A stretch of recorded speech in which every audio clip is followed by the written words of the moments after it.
आप सभी का स्वागत है आपके अपने चैनल सीजनदीप जयश्री पर। देखिए दोस्तों, अडेनियम की अगर थोड़ी सी भी केयर की जाए ना तो इसमें पत्ते कम, स्टेम कम और फूलों की संख्या ज़्यादा होती है।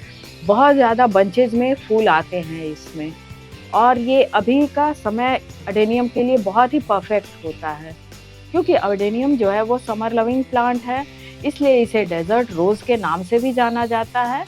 ये सिंगल पेटल्स का भी होता है और डबल पेटल्स का भी होता है। आजकल तो ये शेडेड और कई कलर्स में आने लगे हैं। तो इस तरह से अडेनियम एक बहुत अच्छा समर प्लांट है।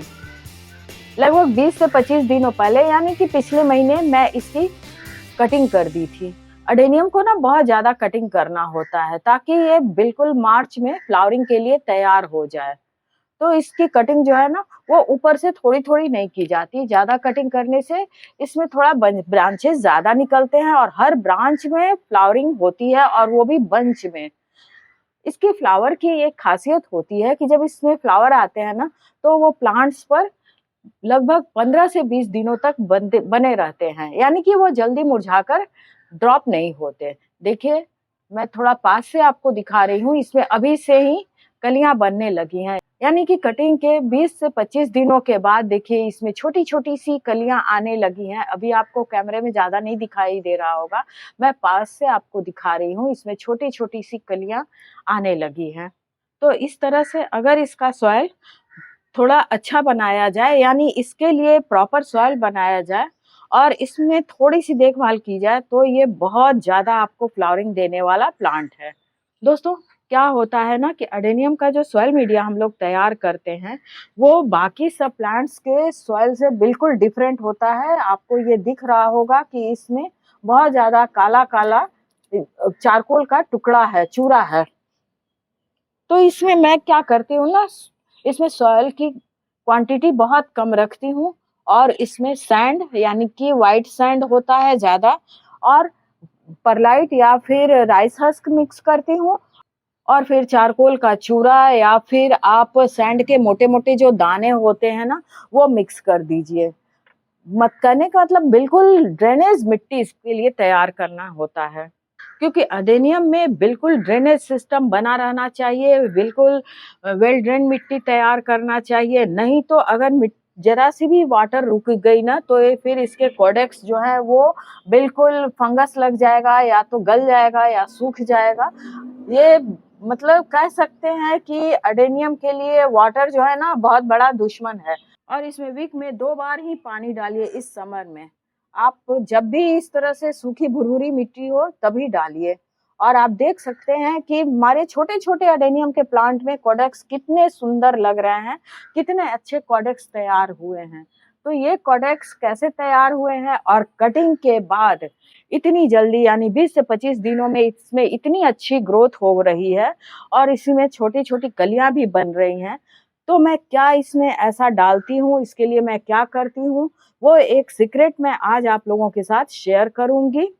तो वीडियो में अगर आप आखिर तक बने रहिएगा तो आप भी अपने अडेनियम की बहुत अच्छी केयरिंग कर सकते हैं, और इस तरह से 20 से 25 दिनों में ही फ्लावरिंग पा सकते हैं।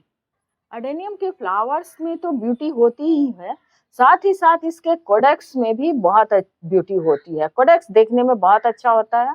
कोडेक्स का हेल्दी और स्ट्रॉन्ग होना भी बहुत जरूरी होता है। तो चलिए मैं दिखाती हूँ कि मैं इसमें क्या डालती हूँ।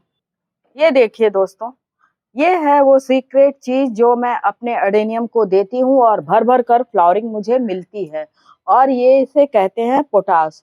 पोटास जो है वो सल्फेट का बहुत अच्छा सोर्स है। इससे हमारा अडेनियम जो है वो काफी स्ट्रॉन्ग और हेल्दी बना रहता है। और हाँ, इसकी ज्यादा क्वांटिटी आपको बिल्कुल नहीं डालनी होती है। ये आपको नर्सरी में इजी अवेलेबल होगा।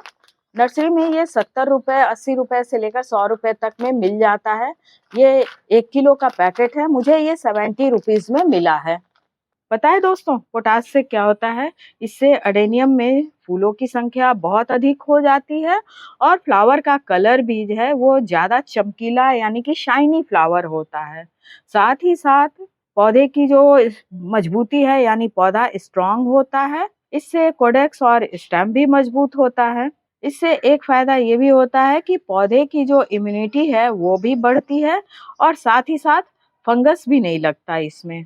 पोटाश में सल्फेट और पोटेशियम की मात्रा भरपूर होती है, जिससे हमारा एडेनियम का कोडेक्स जो है वो काफ़ी मोटा होता है।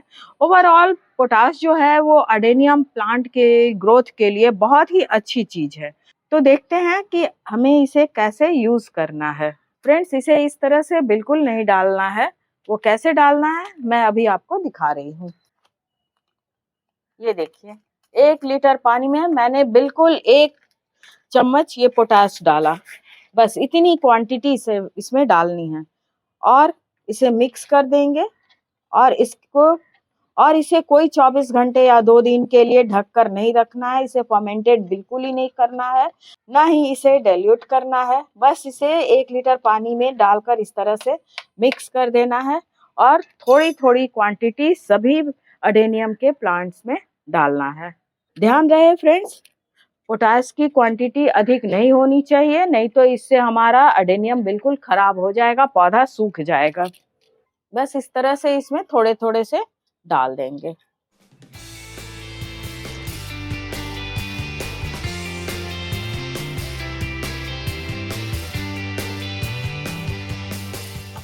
बस यही एक चीज़ हमें अपने एडेनियम पर डाला हुआ है, जिससे हमारा एडेनियम की ग्रोथ देखिए इतनी अच्छी हुई है और बस अब इसमें 10 दिनों बाद इसमें फ्लावरिंग भी होने लग जाएगी।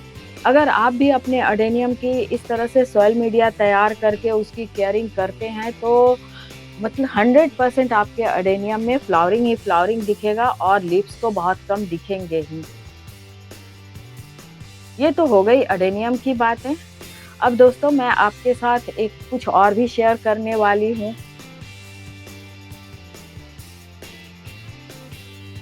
हुआ ये कि मैं 2 दिन पहले नर्सरी गई थी और नर्सरी में मुझे बहुत ही सस्ते प्लांट्स मिल गए। वो कौन सा प्लांट्स है वो मैं आपके साथ शेयर कर रही हूँ।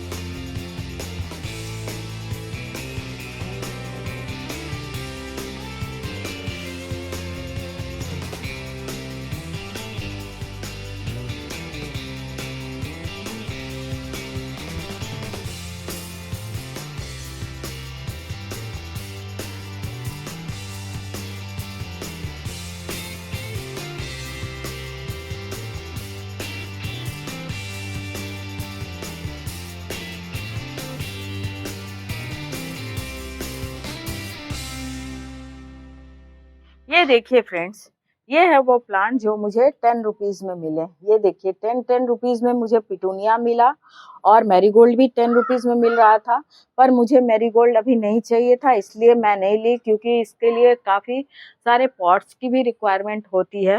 प्लांट तो ले लो लेकिन पॉट्स मेरे पास नहीं था तो मैं नहीं ली।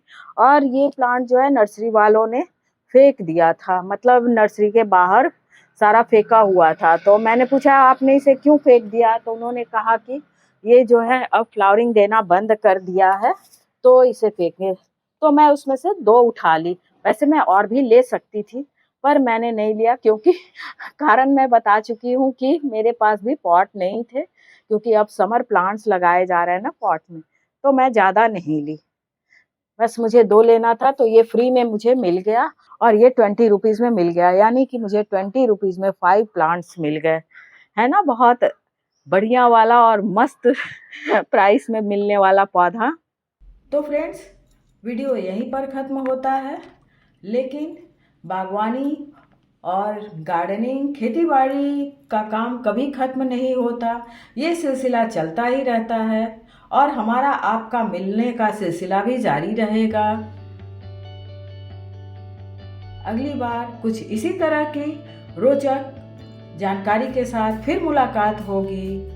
वीडियो को अगर आपने आखिर तक देखा है तो उसके लिए विशेष धन्यवाद।